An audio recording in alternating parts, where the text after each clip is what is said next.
شکر اور جو کچھ ہماری زندگی میں مصیبتیں آتی ہیں اللہ رب العزت کا فیصلہ ہوتا ہے۔ مفتی رحمت صاحب قبلہ کی تقریر جتنی میں نے سنی اس کے تناظر میں شکر کے الفاظ زیادہ اس میں آ رہے تھے، اور مولانا صاحب کی تو پوری تقریر سنی، اس میں یہ ہے کہ مصیبت پہ صبر اور جو کچھ بھی آتا ہے اللہ کی جانب سے ہوتا ہے اور ہمیں اللہ کی طرف رجوع کرنے کی ضرورت ہے۔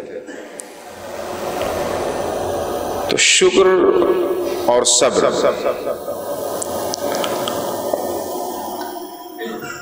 اور توکل، ایک چیز یہ ذہن میں رکھیں، در حقیقت توکل کے نام پر بہت ساری جگہوں پہ بے راہ روی اختیار کی گئی، اور کسب کے نام پر بہت سارے مقامات پہ اللہ تبارک و تعالیٰ کی طرف سے توجہ کو پھیر لیا گیا۔ توکل کی بات تب تک پوری نہیں ہوگی جب تک کسب کا فلسفہ انسان کے سامنے کلیئر نہ ہو، اور شکر کا رخ تب تک متعین نہیں ہوگا جب تک صبر کا چہرہ آدمی دیکھ نہ لے۔ توکل صوفیہ کا اصل سرمایہ ہے،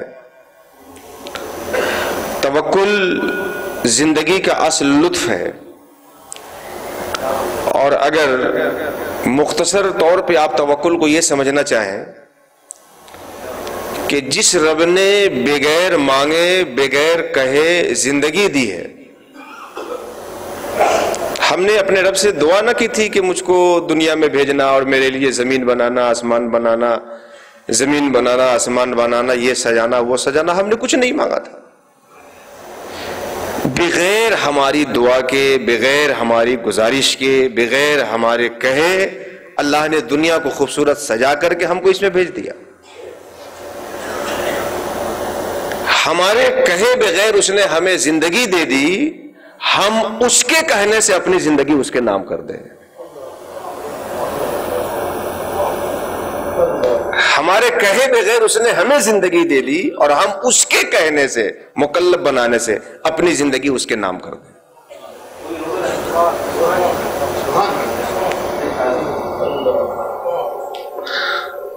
اور جب ہم اپنی زندگی اس کے نام کریں گے تو پھر اس کی مرضی، اس کی مرضی، اب وہ بادشاہ بنا کر کے رکھے یا فقیر بنا کے رکھے، ڈاکٹر بنا کے رکھے یا مریض بنا کے رکھے، حاکم بنا کے رکھے کہ محکوم بنا کے رکھے، لوگوں کے بیچ عزت دار بنا کے رکھے یا ذلیل بنا کے رکھے۔ حضرت حسن مجتبیٰ کی مجلس میں ایک مرتبہ ایک صاحب کا ذکر ہوا کہ فلاں صاحب اللہ تبارک و تعالیٰ سے غریبی مانگتے ہیں کہ اللہ مجھے امیری نہ دے، مجھے غریبی دے، مجھے صحت نہ دے، مجھے بیماری دے، تاکہ نفس ہم پہ غالب نہ ہو اور ہم تیری طرف مائل رہیں۔ یہ ساری چیزیں بات ہوئی۔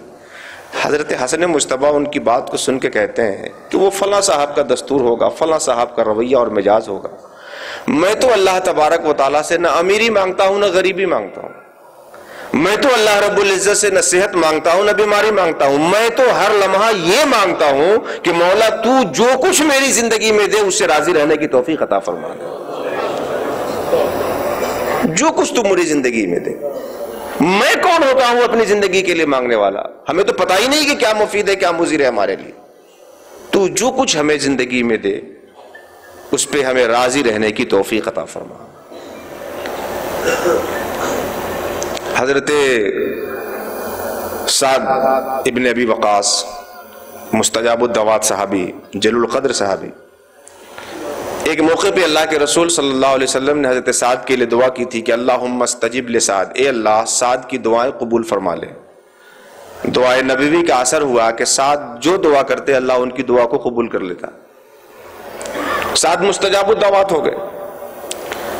آخر زمانے میں مکہ سے کہیں دور رہنے لگے تھے، جب مکہ آتے اور مکہ کے لوگوں کو پتہ چلتا کہ سعد آ گئے ہیں تو ہر آدمی حضرت سعد کو گھیر لیتا، اپنی ضرورتیں اور اپنی حاجتوں کو ان کے سامنے بیان کرنا شروع کرتا. سعد میری یہ پریشانی ہے، دعا کر دیں، کیونکہ پتہ تھا کہ مستجاب الدعوات ہے، سعد دعا کریں گے اللہ قبول کر لے گا.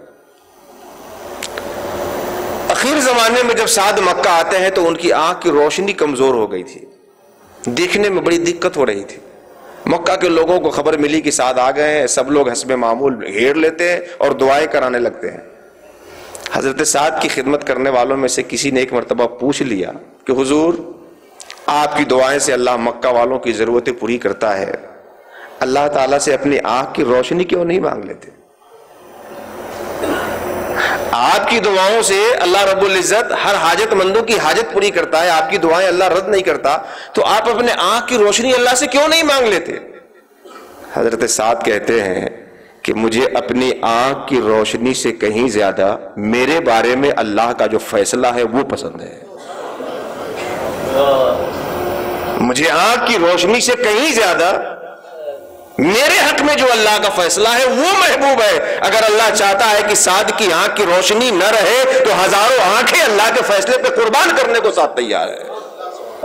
تو توکل کی حقیقت مجھ جیسے کم علم کو جو سمجھ میں آیا وہ یہی آیا کہ جس رب نے بغیر مانگے اپنے فضل سے زندگی دے دی ہے، اس کے حکم کی بنیاد پر ہم اپنی زندگی اس کے عمل کے مطابق، اس کی مرضی کے مطابق کرتے ہیں، اس کے منشا کے مطابق کرتے ہیں. اور صبر اور شکر کا جو فلسفہ ہے، صبر اور شکر کا، تو اس بارے میں جو مجھے سمجھ میں آیا حضور داعی اسلام کی خدمت کی برکت سے، ویسے صبر کے اوپر مقالہ لکھے گئے، صفحات کے صفحات پر ہو گئے، تقریریں کی گئیں، بہت ساری مجلسیں بڑھ گئیں، لیکن صبر اور شکر کا جو فلسفہ ہے وہ یہ ہے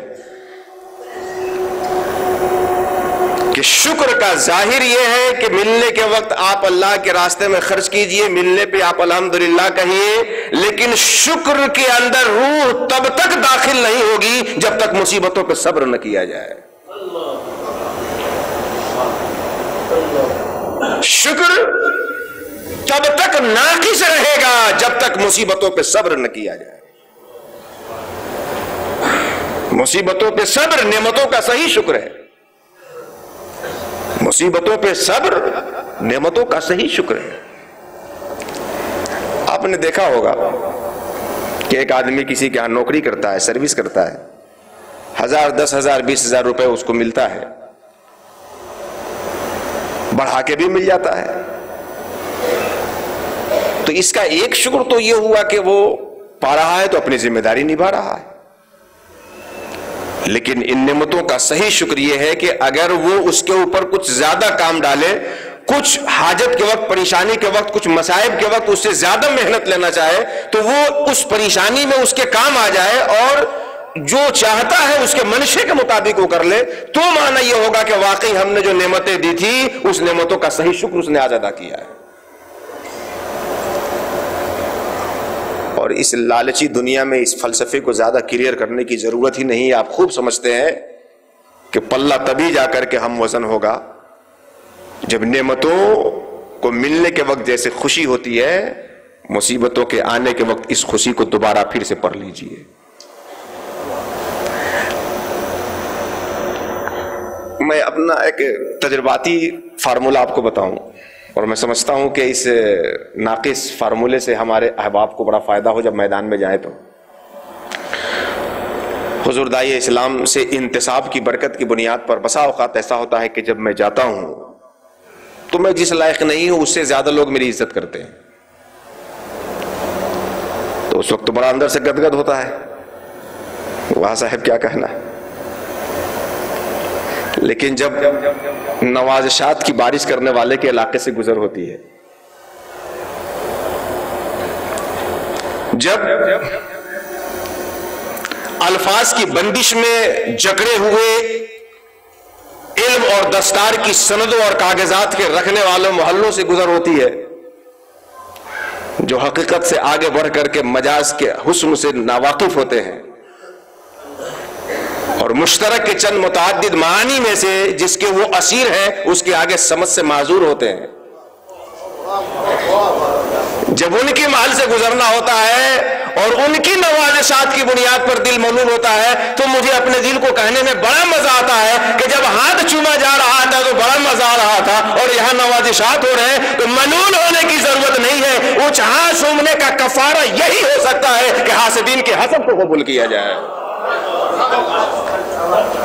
بغیر حاسدین کے اس حسد کے رویے کو قبول کیے بغیر خندہ پیشانی سے ہاتھ چومنے والے کا قرضہ کبھی بھی ادا نہیں ہو سکتا ہے۔